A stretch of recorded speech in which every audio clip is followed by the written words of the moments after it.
Blessed be, wonderful witches out there in the world. Welcome to my YouTube channel. Today we're talking about shadow work and why it's so hard to do shadow work. But before we dive into that, I'm Sandra from MysteryWitchSchool.com, author of Crafting Your Wiccan Path. And if you want to do just that, hit the subscribe button and the notification bell so that you don't miss any videos. And if you do want to know where to start your witchcraft practice because you're confused about where to start and how to learn, then have a look at my free video, How to Start Your Witchcraft Practice. The link is in the description field below this video. If you've been following my YouTube videos for a while, you'll know that I talk a lot about shadow work, because shadow work is something that I've certainly had to do a lot of in my life, and it's something that I have had a very strong interest in it. And I use emotional freedom technique. I'm an EFT practitioner, and I also have qualifications in hypnotherapy to help other people with shadow work. And why is shadow work so important? Because it is the most liberating thing you will ever do. It is the key to empowerment and the key to the freedom of being who you truly are, seriously. It's the work of bringing the inner and working with the inner in order to change what's going on outside of you. So it's a really important part of the work. In many Wiccan traditions, second degree is about shadow work, so it's something that people deliberately do in second degree, is to go into the shadow and look at those parts of themselves that they don't like, look at those parts of themselves that are culturally deemed to be wrong, bad, evil. And the key, or the reason for doing it, is to bring all of these things up out of the shadows so that we can integrate them in a way that makes them useful and positive, as opposed to being negative and destructive, which is what happens when they remain in the shadow. But it's not an easy thing to do because of a number of things, and I'll talk about three main things. The first one is simply it takes effort. You have to make time to do shadow work. You have to take time out of your day, your week, in order to do this exploration. And so it asks you to put some effort in. And we don't like putting effort in. It's something that we seem to not want to do, where we like easy. We like things to be easy. The ego likes things to be easy. That's its function, is to try and make things easy. So effort is something that often we don't want to put into it. It seems like it's too much work, it's too hard, too much energy, and I just couldn't be bothered. And what happens if you don't understand that it does take effort and be prepared to be able to take that effort, is that you stay where you are. You stay stuck, you stay where you are. And when you stay where you are, then life continues to be the same. Nothing changes. The second thing that makes it difficult is time, because again, it takes time. And I just talked a little bit about time when I was talking about effort, because you do have to make time for this. And sometimes it's going to demand that you take the time to work on it in an unexpected way. Life tends to meet you where you are, and when you take the initiative to do shadow work, to work on yourself, then often the universe will conspire with you to help you along, which means it will probably give you something to work on. So that means something will probably possibly happen or be happening in your life that is uncomfortable, and shadow work is the best way out. So time is something that you need to be aware of. Certainly you can schedule time for shadow work, but what I find with shadow work is that it has its own timing and it might be like 3 o'clock in the morning. Often it's 3 o'clock in the morning that your subconscious says, okay, this would be a really good time to do some shadow work. And so it's understanding that it takes time and that there is a commitment there of effort and a commitment of time to doing it. And these are the two main things that often put people off doing it. The third thing that makes it so hard is that it does require us to have the courage to be uncomfortable emotionally. When I talk about shadow work, I'm talking about shadow work in regards to people who aren't necessarily suffering from something like PSTD or anxiety or anything like that. And I'm talking about doing work with yourself. And so I'm not talking necessarily about anybody who's got any diagnosed mental health conditions. I'm talking about if you don't have diagnosed mental health conditions. So when I'm talking about the discomfort, it really is about facing things that you're uncomfortable to face within yourself.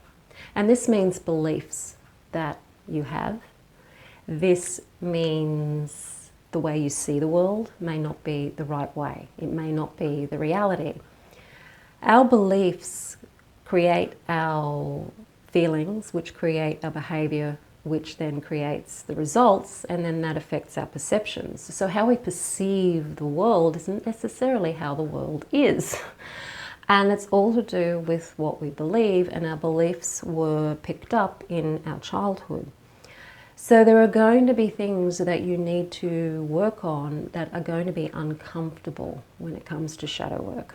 And you have to be courageous to be able to face those uncomfortable things. One of those ways of bringing opportunities to you when it comes to shadow work is to look at the things in your life, the people, the situations, the languages that trigger you. I had somebody comment on one of my videos about a particular word and that word may be triggering to some people. The truth is, any word can be triggering to somebody who has trauma in their past, whether it's little t trauma or big T trauma. Any word can trigger. And the thing is, if we run away from things that trigger us, we'll spend our whole life running away.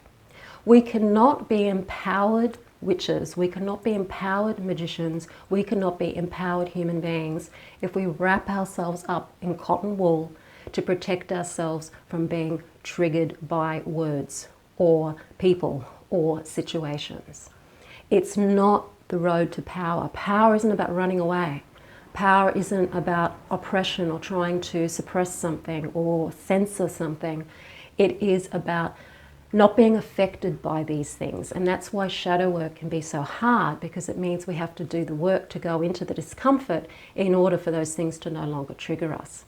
But once we work with those things, the liberation is amazing. It is amazing. You don't see the world the same way.